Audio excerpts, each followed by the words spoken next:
This is Torrance Davis, Editor-in-Chief of ShutTheFuckUpAndPlay.com, and you're watching the Metal Gear Rising Revengeance review. A game that allows you to cut anything, anywhere, anytime. Well, sort of. Rising was co-developed by Kojima Productions and Platinum Games. It takes place after the events of Metal Gear Solid 4, with Raiden being the protagonist this time around. After Raiden discovers a plot by the Desperado Elite, a group of cyborg assassins, he sets off on a bloody path of heroism and vengeance. Your reputation precedes you. Liberian, but white as snow. A natural-born killer, even as a child. That was a long time ago. Rising is a graphical beast. It runs at a solid 60 frames per second and never skips a beat. Platinum has high standards for action games, and you can see their footprint all over. Like Ninja Gaiden, you can perform hundreds of moves by chaining combos together. You're never limited by the mechanics and can move and attack at will.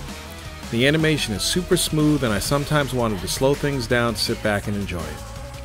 The cutting system they made for the game, called Zendatsu, allows you to focus your cuts on weakened body limbs of your enemies. This allows you to slice off legs and arms and leave your foe at a complete disadvantage. You can also cut everything from boxes to cars. It's truly amazing and isn't scripted at all. The game's characters are made up of very detailed, high-resolution polygons and textures. They look good and are a beautiful sight to see at 60 frames per second. The environments are filled with earth tones, but there's plenty of bright colors too. All of this is enhanced by a gorgeous lighting system and looks similar to what you saw in Metal Gear Solid 4. Rising allows upgrades to your weapons using battle points that you've stored from fighting enemies. You can also use it to add skills to your character. There are plenty of cool skills, but they don't tell you how to perform them. I found out how to use the defensive offense, which is essential, but most of the skills I unlocked I had to learn by trial and error. The boss battles were brutal and unforgiving. You need to use old school gaming techniques and learn each boss's complex patterns in order to beat them. Like Mega Man, when you beat a boss, you can take their weapon and use it to continue your campaign. Parrying is tough, but you absolutely must learn how to do it in order to beat bosses. This is a Metal Gear game, and it has many of the things that we love from the series, like using boxes, stealth, and lots of phone calls. While Rising has a lot of exposition, it's not too lengthy like Metal Gear Solid 4 and is very interesting story-wise.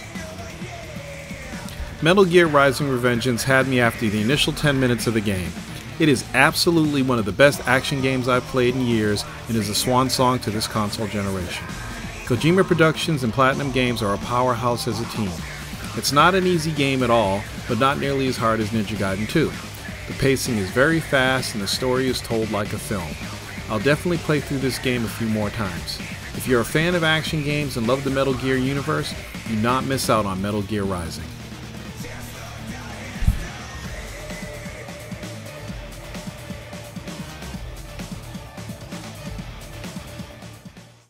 Shut the fuck up and play.